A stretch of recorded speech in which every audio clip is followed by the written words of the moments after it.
Бабанов мага коюлган күнөөлөр толук абсурд. УКМК тарабынан кармалган мурдагы өкмөт башы Өмүрбек Бабанов баш коргоо чарасын аныктоо үчүн 1-май райондук сотуна алынып келинген учурда журналисттер менен сүйлөшүүгө мүмкүнчүлүк тапты. Бабанов өз сөзүндө ага коюлуп жаткан айыптарга макул эместигин билдирди. Мага коюлуп жаткан айыптар толук абсурд. Мен өкмөттү жетектеп турган учурда көмтөр боюнча эч кандай келишим болгон эмес. Мен өзүм да эмне болуп жатканын түшүнбөй турам. Түшүнүксүз иштер болуп жатат, деди Бабанов. Булак Медиа центр. Эл чындыкты билсин.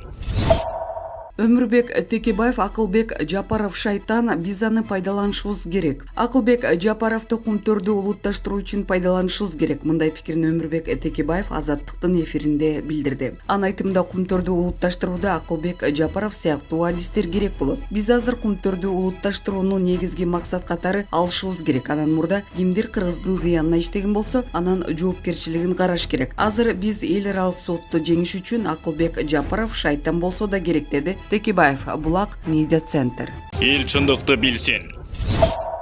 Өмүрбек Бабанов кыргыз элине көп жакшы иштерди жасаган. Өмүрбек Бабанов жакында эле 100 миллион сом эл үчүн берген. Буга чейин деле берип келген. Пандемия маалында 25 миллион короткон, Талас элине Клексан, кислородный концентратор жана башка дары-дармекти бир нече миллионго алып берген. Баткен окуясында бир нече КАМАЗ гуманитардык жардам жиберди. Дача суу окуясында 1,5 миллион, өзгөндө жер көчкү болгондо 1 миллион берген. Мындан тышкары Манас ата менен Чыңгыз Айтматовдун эстелигин куруп жатканда 800 миң сом бөлгөн. Кадам жайда селден жабыркагандарга 500 миң сом берген. Айта берсең, эл үчүн кылган жардамы бир топ. Булак Чындык медиа. Эл чындыкты билсин.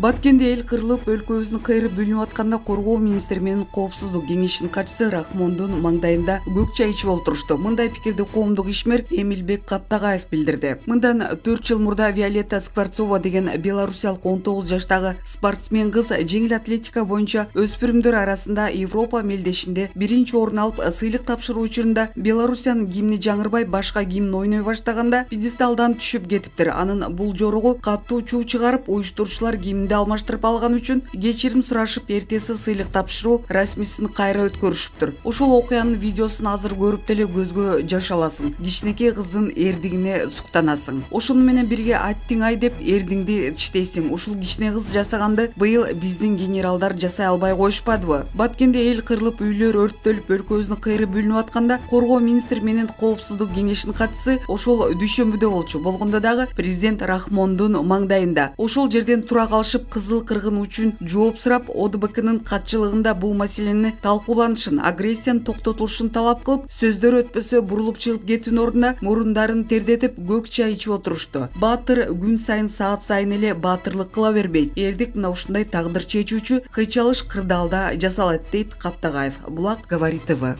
Эл чындыкты билсин.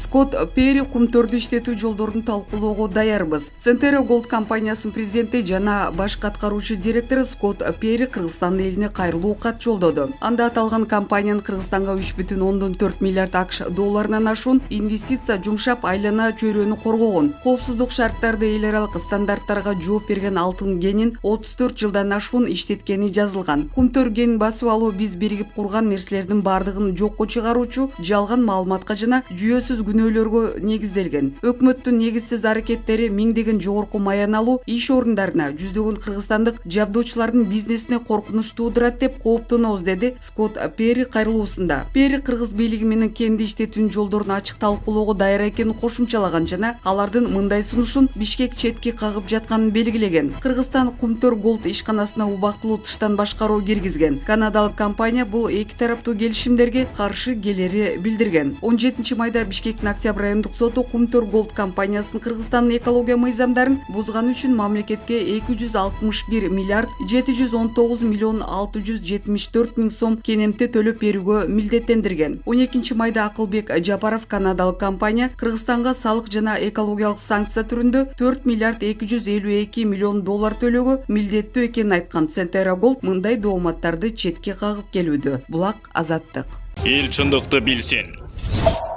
Белгилүү журналист Эрнис Кыязов болочоктогу президентке 5 кеңешин айтты. Белгилүү журналист Эрнис Кыязов Кыргызстандын болочоктогу президентине кеңешин айтты. Бул тууралуу ал Facebook баракчасына жазып чыкты. Биринчи бийликке келген соң өлкөнү өнүктүрүп жиберейин десем, мурдагылар такыр эле талкалап кетишиптир да деп Алакан жайып Акаевди, Бакиевди, Отунбаеваны, Атамбаевди, Жээнбековди, Жапаровду күнөөлөп, эскилерге шылтамайды коюңуз. Экинчи, 30 жылда бүт талкаланган системаны 1 жыл ичинде оңоп жиберүү мүмкүн эместигин айтып, убакыт бергиле дайыми деп коргогуштар, мактагыштар аркылуу коргоп мактаттырган дүжүр салтты токтотуңуз. Үчүнчү, жеке бийликти орнотуу менен баарына калыс, баарына адилет болуп, өлкөнү акыйкат башкаруу өтө кыйын экенин түшүнүңүз. Сизге өтө жакын болуп таасир талашкан аялыңызга, туугандарыңызга, кайын журтуңузга, классташтарыңызга, курсташтарыңызга, досторуңузга, ар кыл кландарга жең ичинен эмне деп шугурабаңыз, кантип көз кыспаңыз, анын аягы биз шепке кирип чыктык деген чаржайт саясатка айланып, өлкөнү мыйзамдын диктатурасы башкарбай эле первыйга жакындардын куулугу башкарып каларын аңдаңыз. Төртүнчү, акылдардын, идеялардын, пикирлердин атаандаштыгы бар жерде өнүгүү болот. Саясатта да тең атаандаштык керек. Бир колго мыкчылган бийлик канчалык адилеттикти тутунбасын, баары бир субъективдүү бийликти, жоопкерчиликти башкаларга бөлүшүңүз. Парламентке, сотторго, өкмөткө, массалык маалымат каражаттарга, оппозицияга калп шайлоолор, калп өкмөт, калп парламент, калп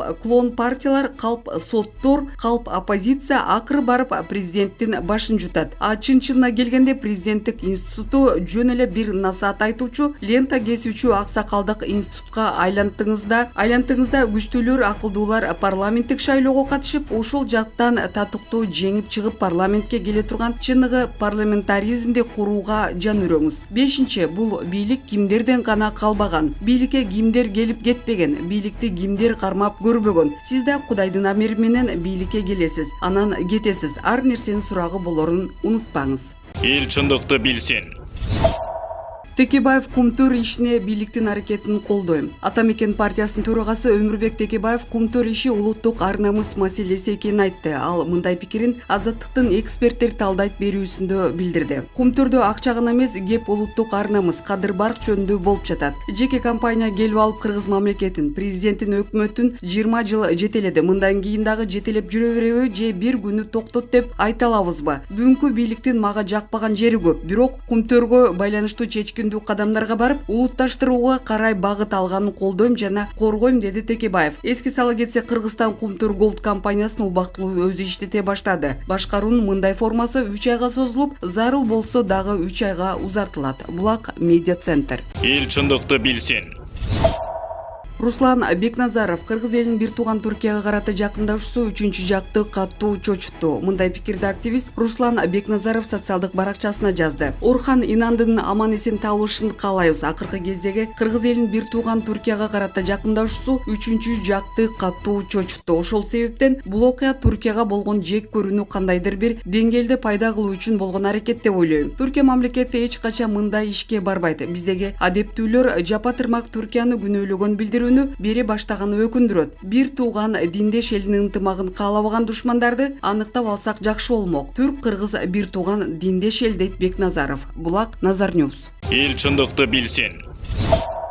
Алы Туткучев, урматтуу журт башчылар, Кыргыз Республикасынын ар бир жарандын өмүрү мойнуңарга аманат. Ал эми биздин билим берүү тармагын сапатсыз элестетүүгө болбойт. 20 жылдан ашык өзүбүз окута албаган балдарыбызды окутуп келе жаткан. Орханды уурдагандык билимибизди, сапатыбызды, акылыбызды уурдагандыкка тете. Дөлөнбай улуу жоломан акыл эсин уурдатканда маңкуртка айланган. Алар бир жоломандын акылын уурдаса, булар бүтүндөй өлкөнүн билимине кол салып жатат. Маңкурт болгусу келбеген ар бир жаран бул окуяга кайдыгер карабасын. Бир мектеп ачуу бир түрмөнүн жабылышына барабар. Кыргызстанды кылмыштанга айландырбайлы. Булак Next TV. Эл чындыкты билсин.